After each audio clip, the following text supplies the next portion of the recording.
The judge's eyes were cold. Judge Elowen Prescott had been on the family court bench for 30 years. She had seen every kind of dispute, every kind of lie, every kind of desperation that parents could bring into her courtroom. And right now she was looking at me like I was the worst of them all. "Mr. Stratton," she said, her voice cutting through the tense silence, "these are extremely serious allegations." Beside me, my lawyer, Thaddeus Wren, sat motionless. He knew what was coming. We had prepared for this moment, for this exact moment, but that didn't make it any easier to hear. "Your wife has testified under oath that you have physically abused her throughout your marriage. She has presented photographic evidence of injuries. She has testified that you have also physically abused your 7-year-old son, Niven." I didn't move, didn't react. Every muscle in my body was screaming at me to stand up, to shout, to tell the judge that every word my wife had said was a lie. But I stayed still, because I knew something the judge didn't. I knew something my wife didn't know I knew. "If what she is saying is true," Judge Prescott paused. "Let the weight of the moment settle over the courtroom like a shroud. You will never see your child again." Across the aisle, Cordelia nodded confidently beside her lawyer. She was wearing a conservative dress, minimal makeup, the picture of a traumatized mother finally finding the courage to speak her truth. Her eyes were red from crying. Tears she had shed during her testimony, describing in vivid detail the abuse she had allegedly suffered at my hands. She glanced at me, just for a moment. And in that moment I saw it, the flash of triumph behind the mask of victimhood. The cold satisfaction of a woman who believed she had won. She had been planning this for months, maybe years. She had rehearsed every word, manufactured every piece of evidence, coordinated with her attorney lover to ensure that I would lose everything, my son, my home, my reputation. And she had almost succeeded. Almost. "Mr. Stratton," Judge Prescott continued, "what do you have to say in response to these allegations?" I closed my eyes for a second, took a breath, then opened them and spoke. "Your Honor, if I may, can we play the video now?" The reaction was immediate. Cordelia's lawyer, Sienna Blackmore, shot to her feet. "Objection! What video? This wasn't disclosed in discovery." "It was disclosed this morning, Your Honor." Thaddeus's voice was calm, measured. "Emergency evidence obtained last night. We filed the notice at 7:42 a.m. per court rules." Judge Prescott looked between the two lawyers, her expression unreadable. "Miss Blackmore, were you notified of this evidence?" Sienna's face tightened. "We received a notification, but we haven't had time to review. The video is 3 minutes long," Thaddeus said. "The court can determine its relevance directly." The judge considered for a moment. Then she nodded. "I'll allow it. Mr. Stratton, play the video." I pulled out my phone, connected it to the courtroom's display system, and pressed play. The screens around the courtroom flickered to life. The timestamp read 11:47 p.m. last night. The living room of my house, the house where Cordelia had lived with me for 10 years, where we had raised our son together, where she had plotted my destruction while believing I was asleep upstairs. The first thing that appeared on screen was Cordelia. She was sitting on the couch, phone on speaker, talking to someone. Her voice was clear, calm, completely different from the trembling victim she had portrayed in court just minutes ago. "Gideon, it's happening tomorrow. Everything is ready." 5 seconds in, Cordelia screamed, "Turn that off!"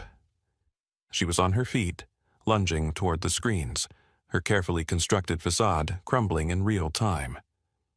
The bailiff moved to intercept her, and Sienna Blackmore grabbed her arm, trying to pull her back to her seat. "Turn it off! He can't! You can't!" I leaned back in my chair and looked at her. "No," I said quietly. "Let them see what you did last night, when you thought I was asleep." The video kept playing. On the screen. "Did you do the bruises?" Gideon's voice came through the speaker, tinny but clear. "I'm doing them now. Watch this." Cordelia walked off camera for a moment, then returned carrying a professional makeup kit. She sat down in full view of the camera, a camera she didn't know existed, and opened the kit with practiced familiarity. Inside were various bottles, brushes, sponges, the kind of materials used by special effects artists to create realistic injuries. She selected a bottle of purple-red pigment and began applying it to her forearm. "These will photograph perfectly," she said, working with careful precision. "The judge will see them and lose her mind." The courtroom was silent except for Cordelia's recorded voice. Every eye was fixed on the screen, watching as this woman, this mother who had just tearfully testified about years of abuse, methodically painted bruises onto her own skin. "What about the kid?" Gideon asked. Cordelia didn't hesitate. "I'll say Hollis hits him too. Niven's only 7. He'll say whatever I tell him to say." I heard someone in the gallery gasp. My sister Layton, probably. She had always liked Cordelia, always defended her when I expressed doubts about our marriage. She wasn't defending her now. "And if Hollis fights back?" "With what?" Cordelia laughed. A cold, cruel sound that bore no resemblance to the warm laughter I remembered from the early years of our marriage. "He has nothing.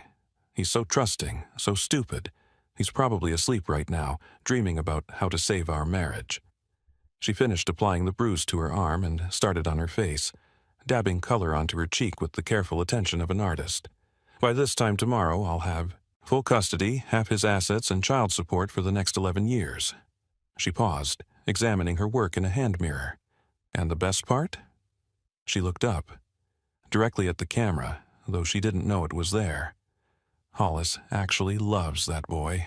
Taking Niven away from him will destroy him completely. A beat. And that's exactly what he deserves." The video ended. The courtroom was silent. Judge Prescott sat motionless for a long moment. I watched her face, the shock giving way to something harder, colder. 30 years on the bench, she had said.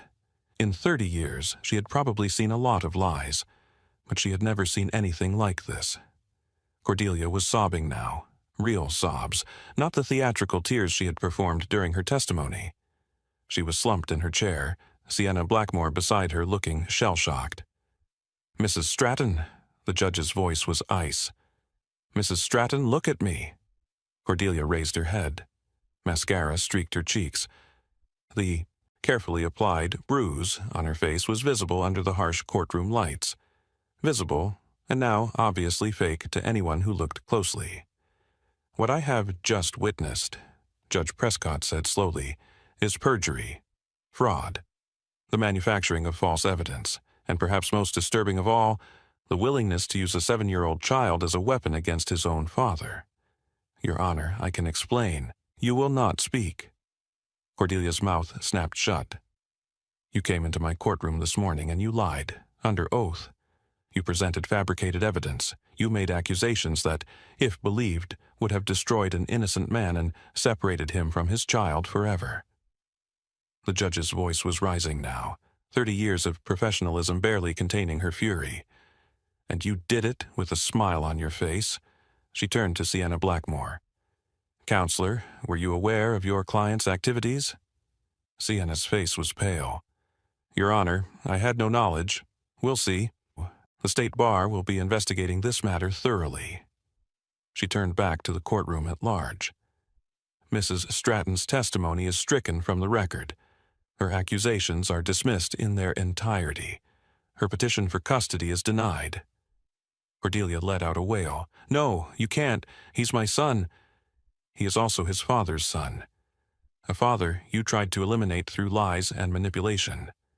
Judge Prescott's gaze swung to me. "Mr. Stratton?" "Yes, Your Honor?" "You will have full custody of your son, Niven. Your wife will have supervised visitation at your discretion, and only at your discretion. Given the nature of her actions, I see no reason to trust her with unsupervised access to the child." "Thank you, Your Honor." "Don't thank me. Thank whatever instinct led you to install that camera." She gathered her papers.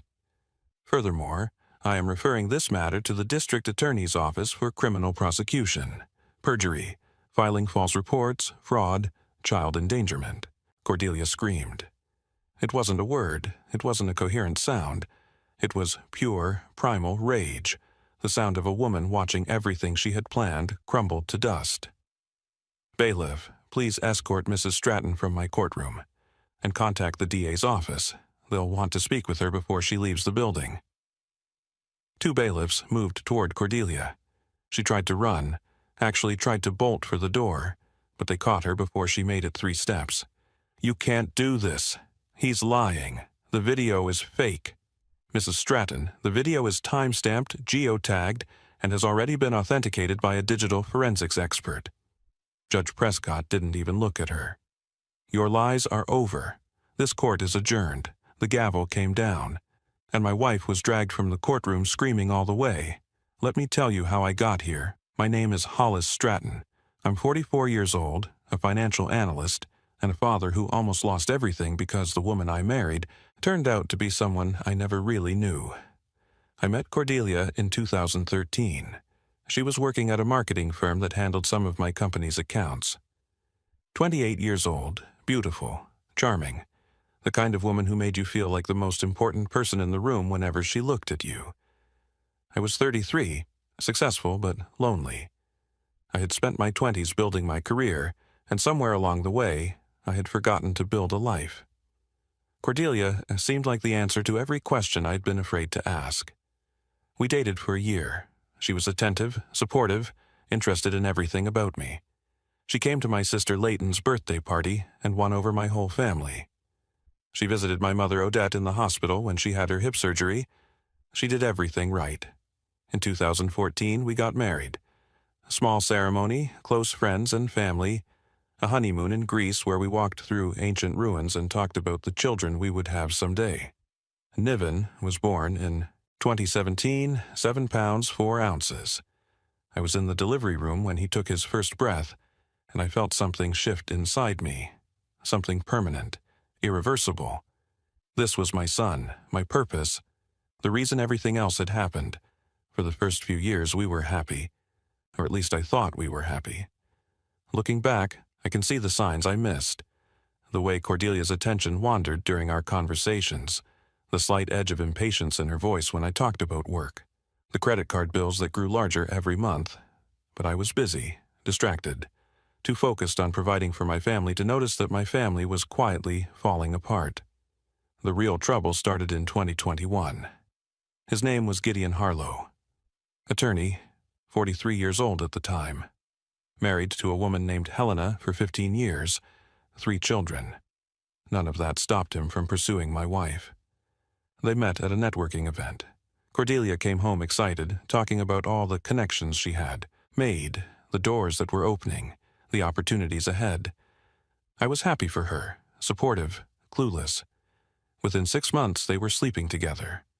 I didn't know, not consciously, but something in the back of my mind knew. Something in the way she held her phone, the way she angled it away from me when texting. The late meetings that stretched into midnight. The business trips that happened with increasing frequency. I told myself I was being paranoid. Told myself she deserved my trust. Told myself that after 8 years of marriage, I knew who my wife was. I was wrong. The affair continued through 2022, 2023, into 2024. And somewhere along the way, the nature of their relationship changed. It wasn't just an affair anymore. It was a conspiracy. Gideon was an attorney, family law specifically. He knew exactly how custody battles worked, exactly how domestic abuse allegations could devastate a father's case, exactly how to manufacture a narrative that would destroy me in court. And Cordelia was eager to learn. I found out later, from records obtained during the criminal investigation, that they had been planning this for over a year. Gideon coached her on what to say, what evidence to create, how to play the victim convincingly. He even connected her with Sienna Blackmore, a lawyer known for aggressive tactics in high-conflict divorces.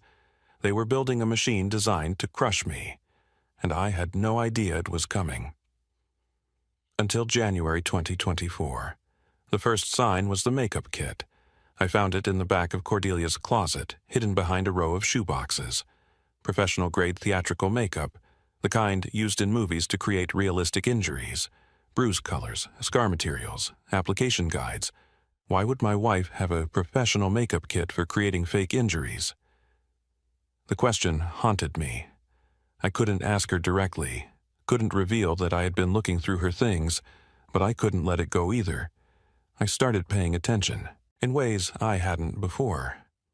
The way she rehearsed conversations in the bathroom mirror when she thought I was in the garage. The way her phone was always face down on the table.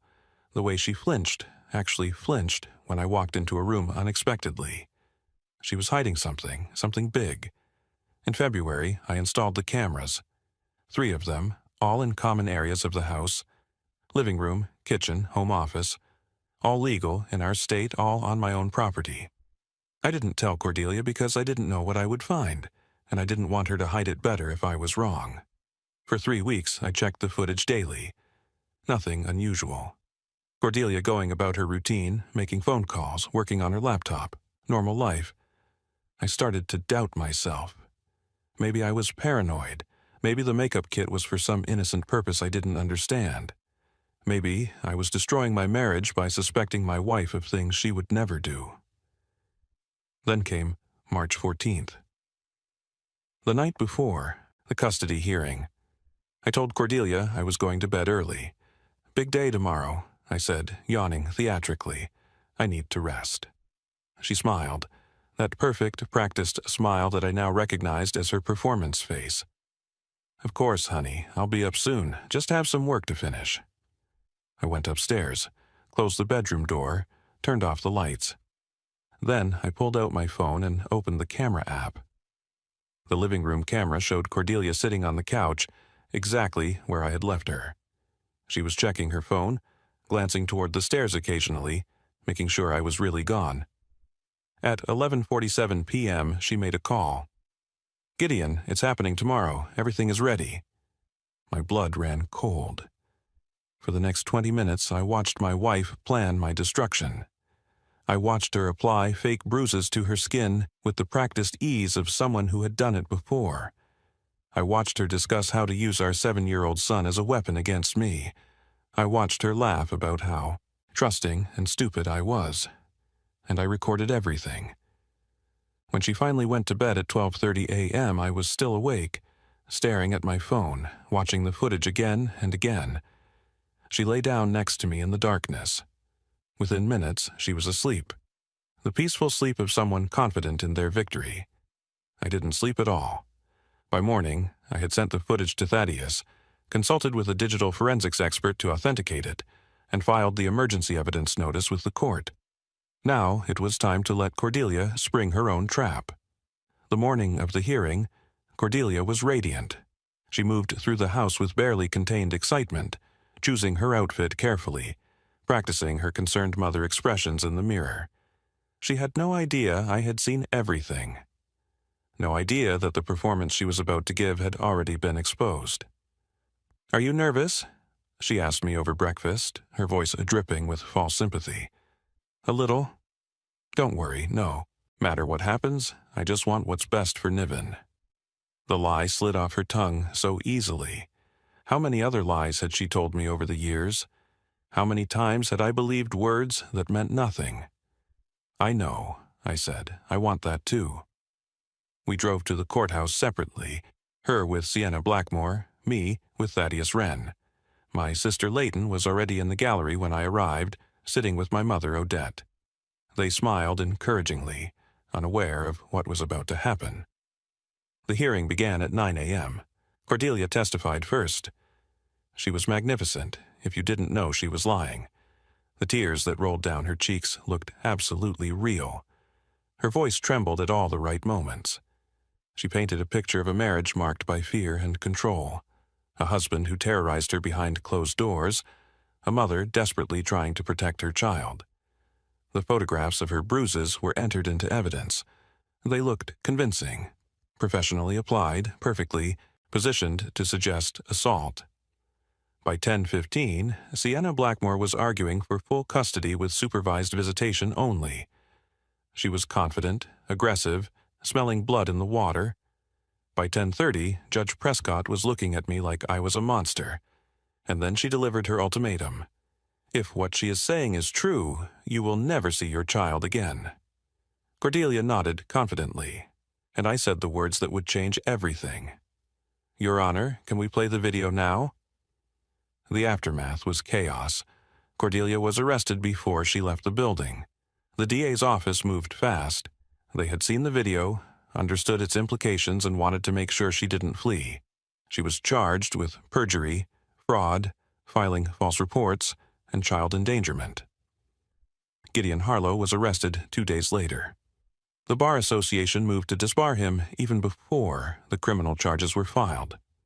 His wife Helena, who had suspected his infidelity for years but never had proof, filed for divorce the same week. Sienna Blackmore wasn't charged criminally, but her career was effectively over. The bar investigation revealed that she had known about Cordelia's plan to fabricate evidence, had coached her on how to present it convincingly. She was disbarred within 6 months. The trial happened in the fall. I attended every day, sat in the gallery with Leighton and my mother, watching as the prosecution laid out its case. The video was played again and again. Cordelia's calm voice, her confident laughter, her casual discussion of destroying my life and using our son as a weapon. The defense tried everything. They claimed the video was doctored. They claimed I had manipulated Cordelia into saying those things. They claimed she had been suffering from mental illness that impaired her judgment. None of it worked. Guilty on all counts. The judge, a different judge, not Prescott, sentenced her to 5 years in federal prison. She cried when the verdict was read, but this time there was no sympathy in the courtroom. Everyone had seen what she was capable of. Everyone knew who she really was. Gideon received 7 years. He had done this before, it turned out. Other women, other men he had helped destroy through fabricated accusations. The pattern was clear once investigators started looking. Justice, at last. Explaining everything to Niven was the hardest part. He was 7 years old enough to understand that something bad had happened, too young to understand the full weight of it. I sat with him on his bed the night after the hearing, trying to find words that would make sense to a child. "Where's Mommy?" "Mommy did some things that were wrong," I said carefully, "and now she has to talk to some people about it." "Is she in trouble?" "Yes, buddy, she's in trouble." "Because of me?" The question broke my heart. A 7-year-old already wondering if he was somehow responsible for his mother's crimes. "No." I pulled him into my arms, held him tight. "Not because of you. Never because of you. Mommy made choices that had nothing to do with you. You didn't do anything wrong. I miss her. I know you do." I didn't say what I was thinking, that his mother had been willing to use him as a weapon, to coach him into lying, to poison his relationship with me for her own gain. He would learn those things eventually, when he was old enough to understand. But not now. Now, he just needed to know he was loved. "I'm always going to be here," I said. "No matter what happens, I will always be here for you." He clung to me in the darkness, this small person who depended on me completely, who trusted me with his whole heart. I would never betray that trust, not ever. 2 years have passed since that day in court. I'm 46 now, still living in the same house, though I've redecorated most of it, erasing traces of Cordelia, making it feel like our space, mine and Niven's. We painted his room together last summer, choosing a bright blue that he said reminded him of the ocean. Niven is 9. He's in 3rd grade, loves dinosaurs, has recently become obsessed with building elaborate Lego structures that take over the living room for days at a time. He's a happy kid, happier now than he was during the last years of my marriage, when the tension in the house was thick enough to cut. He asks about his mother sometimes. I answer honestly, in age-appropriate ways. I tell him that she made some mistakes and is paying the consequences. I tell him that she still loves him, even though she can't be with him right now. I don't tell him about the video, about what she was willing to do, about how close she came to taking him away from me forever. Someday, when he's older, he'll learn the truth. He'll see the video for himself, understand what his mother really was. But that day is far away, and for now, I want to protect whatever good memories he has. Cordelia is still in prison. She has 3 years left on her sentence. She sends letters sometimes, to Niven mostly, though a few have been addressed to me. I read the ones for Niven carefully, making sure they don't contain anything manipulative or harmful. Most of them are fine, generic statements of love, questions about school and friends. The ones addressed to me I don't open. There's nothing she could say that would change anything. Nothing that would undo what she did. Nothing that would make me trust her again. Some bridges, once burned, can never be rebuilt. My sister Leighton came over last month. We sat on the back porch watching Niven play with the dog, a golden retriever named Scout that we adopted last year. The sun was setting, painting the sky in shades of orange and gold. "Do you ever think about what would have happened?" Leighton asked. "If you hadn't had the video?" I had thought about it, more times than I could count. "I would have lost everything," I said quietly. "My son, my home, my reputation. She would have destroyed me, and I would have had no way to prove my innocence." "How did you know?" "To install the cameras, I mean. What made you suspect?" "The makeup kit. I found it hidden in her closet. Professional theatrical makeup for creating fake injuries. And once I saw that, I couldn't unsee it. I started noticing other things, the rehearsed conversations, the hidden phone, the way she flinched when I surprised her." "I can't believe I didn't see it," Leighton said. "I thought she was wonderful. We all did. She was good at pretending. That's what people like her do, they perform. The person you saw wasn't the real Cordelia. It was a character she created to get what she wanted." We sat in silence for a moment, watching Scout chase Niven across the yard. "You saved him," Leighton said finally. "You know that, right? Not just your custody. You saved Niven from growing up with a mother who would have used him as a pawn for the rest of his life." I watched my son laugh as the dog licked his face. "I hope so," I said. "I hope he'll understand someday. I hope he'll know that everything I did was for him. He will. When he's ready, he will." Last week, Niven asked me a question. We were eating dinner, spaghetti, his favorite, when he looked up from his plate with those serious eyes that sometimes made him seem much older than 9. "Dad, why did Mommy lie?" I set down my fork. This was the conversation I had been dreading, the one I knew would come eventually, but hoped to delay as long as possible. "What do you mean, buddy?" "Aiden, at school, said his mom told him that my mom lied in court. That she said you hurt her, but you didn't. Is that true?" Aiden. I would have to have a conversation with Aiden's mother about discussing adult matters in front of children. "Yes," I said finally. "It's true. Your mom told some lies about me to the judge." "Why?" The simplest question. The hardest to answer. "I don't know." "Exactly," I admitted. "Sometimes people do things that hurt others because they're angry, or scared, or because they want something they can't have. Your mom was very unhappy, and she thought that hurting me would make her feel better. Did it?" "No, it didn't. Hurting people never makes you feel better. It just creates more hurt." Niven considered this for a moment. "I'm glad you didn't let her take me away." My throat tightened. "Me too, buddy, me too." "I love you, Dad. I love you too, more than anything in the world." He went back to his spaghetti, the heavy moment passing as quickly as it had come. But I sat there for a long time afterward, thinking about how close I had come to losing him. One video. That was all that had stood between us and destruction. One recording, made because I trusted my instincts when everything seemed wrong. I would never stop being grateful for that instinct. Never. Thank you for listening to my story. I know it sounds like something from a movie, a courtroom battle, false accusations, a video that revealed everything at the last possible moment. The judge's ultimatum, the wife's screaming, the complete reversal of fortune. But it happened, every word of it. My wife looked me in the eye and told lies that would have destroyed my life. She manufactured evidence. She was prepared to coach our 7-year-old son into supporting her false narrative. She did all of this with a smile on her face, confident that she had won. And when she was done, I took out my phone and pressed play. "No, let them see what you did last night, when you thought I was asleep." Those words changed everything. They exposed the truth. They saved my son. They gave me back the life that was almost stolen from me. I'm not telling this story to gloat.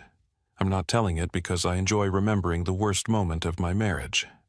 I'm telling it because somewhere out there, someone is facing what I faced. Someone is watching their spouse build a case against them, feeling helpless, wondering if there's any way to fight back.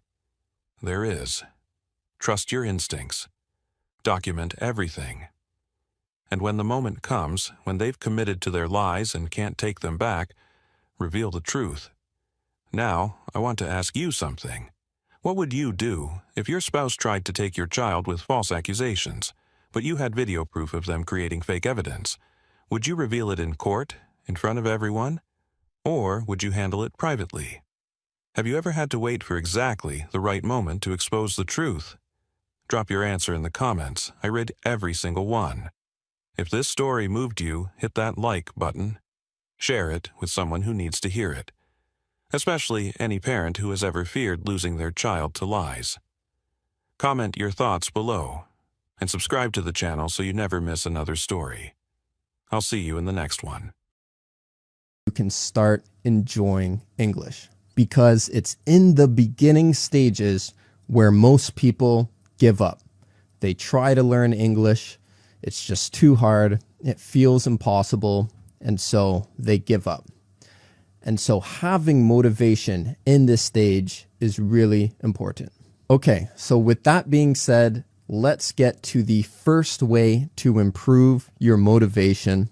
And way number one is to create a heaven and hell scenario.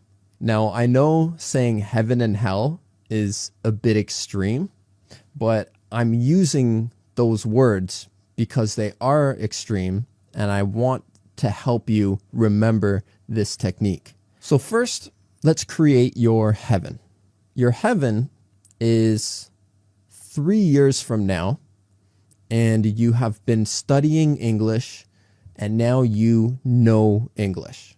Imagine you could, make friends in English. When you travel, you're able to talk to the people around you in English. If you go with a group, maybe some of your other friends don't know English, so you can speak English on their behalf. Also, if there's an English TV show, you can watch that. So that is your heaven, okay? 3 years from now, after studying English, that's your heaven. Now imagine your hell. So your hell is also 3 years from now. And again, please don't get offended. It's just an extreme word to create the contrast. But your hell